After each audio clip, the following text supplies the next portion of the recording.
Salut les passionnés de cyclisme. Bienvenue sur Kiki Sport, la chaîne 100% vélo, 100% passion. Ce projet, on le construit avec passion. Mais on a besoin de vous. Alors abonnez-vous, partagez, soutenez Kiki Sport pour qu'on puisse aller encore plus loin ensemble. Certains anniversaires passent et marquent discrètement le passage du temps. Mais pour Marion Rousse, son 34e anniversaire, ce dimanche, revêt une signification bien plus profonde. L'année écoulée a été riche en événements, en expériences et en moments inoubliables. De son rôle de directrice du Tour de France féminin à son passage remarqué sur France Télévisions, en passant par l'émotion intense de voir son amie Pauline Ferrand-Prévot monter sur le podium, Marion Rousse a vécu pleinement sa 33e année, avec ses hauts et ses bas. Aujourd'hui, à 34 ans, la porte d'un nouveau chapitre s'ouvre devant elle et nous attendons tous de voir comment Marion Rousse continue d'écrire son histoire. Je suis profondément émue lorsque je repense au parcours de Marion Rousse au cours de l'année écoulée. Son 34e anniversaire n'est pas seulement une étape importante, c'est aussi l'occasion de revenir sur une année difficile, mouvementée, mais aussi extrêmement brillante. Je sens clairement que Marion Rousse, avec toute sa force et sa sophistication, a franchi le cap des 33 ans avec un esprit rarement vu.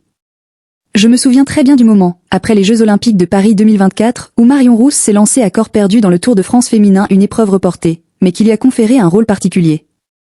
J'y ai vu non seulement l'image d'une commentatrice, d'une organisatrice, mais aussi l'ombre d'une femme dévouée au sport, vivant pleinement sa passion. Et surtout, j'admire encore plus la forte amitié qui unit Marion Rousse et Pauline Ferrand-Prévot. La décision de Pauline d'abandonner le VTT pour se consacrer entièrement au Tour de France a dû profondément toucher Marion.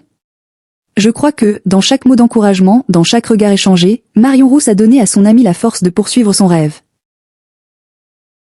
Pour moi, le 34e anniversaire de Marion Rousse marque le début d'un nouveau voyage où elle continuera d'écrire des histoires touchantes, non seulement dans le sport, mais aussi dans la vie de tous les jours.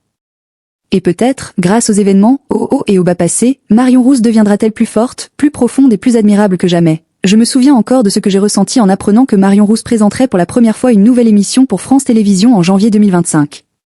Ce fut non seulement une étape importante dans sa carrière, mais aussi un tournant pour son image. De consultante, figure familière du monde du commentaire cycliste. Elle s'est imposée avec un projet plein de personnalité, une émission dédiée au vélo, à tous les vélos et à tous ceux qui considèrent ce véhicule comme un élément essentiel de leur quotidien.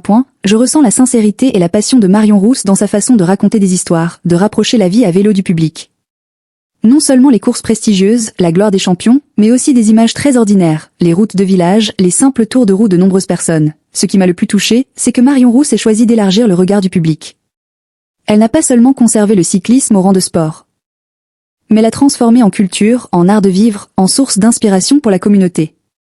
Et lorsque le spectacle trouve son public, je crois que c'est la plus grande réussite non seulement pour Marion Rousse, mais pour tous ceux qui aiment le cyclisme comme art de vivre. J'ai été profondément émue par la réaction de Marion Rousse à la victoire de Pauline Ferrand-Prévot. Ce n'était pas seulement la joie d'une directrice du Tour de France féminin, mais aussi l'émotion très humaine et sincère de Marion, une amie, une compagne de route dans le monde du cyclisme. Lorsqu'elle n'a pas pu s'empêcher de serrer Pauline dans ses bras après la première victoire d'étape, j'ai eu l'impression que toutes les barrières entre organisatrices et athlètes avaient disparu, ne laissant que l'amitié, la fierté et les larmes de bonheur. J'admire encore plus Pauline Ferrand-Prévot, qui a osé se fixer un objectif ambitieux pendant 3 ans et l'a atteint dès sa première participation au Tour de France féminin. Le courage et la détermination de Pauline ont fait de ce moment un chapitre spécial non seulement de sa carrière, mais aussi de l'histoire de cette course. Et je comprends pourquoi Marion Rousse n'a pas pu rester neutre, car ce moment était un témoignage vivant de l'aspiration et de la détermination qu'elle-même avait maintes fois louée. Le lendemain, lorsque Pauline a soulevé le trophée de la victoire, j'ai lu dans les yeux de Marion Rousse l'espoir de revivre ce sentiment encore et encore. Ce n'était pas seulement un vœu pour l'avenir du Tour de France féminin, mais aussi un désir de voir de grands rêves se réaliser.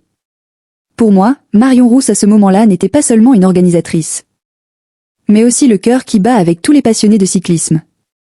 Et puis, alors qu'elle fête ses 34 ans, je crois que Marion Rousse regarde non seulement le passé avec fierté, mais aussi l'avenir avec de nouvelles aspirations. Ce qu'elle a vécu à 33 ans, des défis professionnels aux émotions personnelles en passant par le moment glorieux avec Pauline Ferrand-Prévot, lui a donné un précieux bagage pour aller de l'avant. 34 ans ne sera certainement pas facile, mais je suis convaincue que Marion Rousse continuera d'écrire des pages inspirantes, non seulement pour elle-même, mais aussi pour tous ceux qui suivent le parcours d'une femme forte, passionnée et émotive. Merci d'avoir regardé cette vidéo. Si tu as aimé, pense à t'abonner, liker et partager. On se retrouve très vite pour une nouvelle aventure sur Kiki Sport. À bientôt.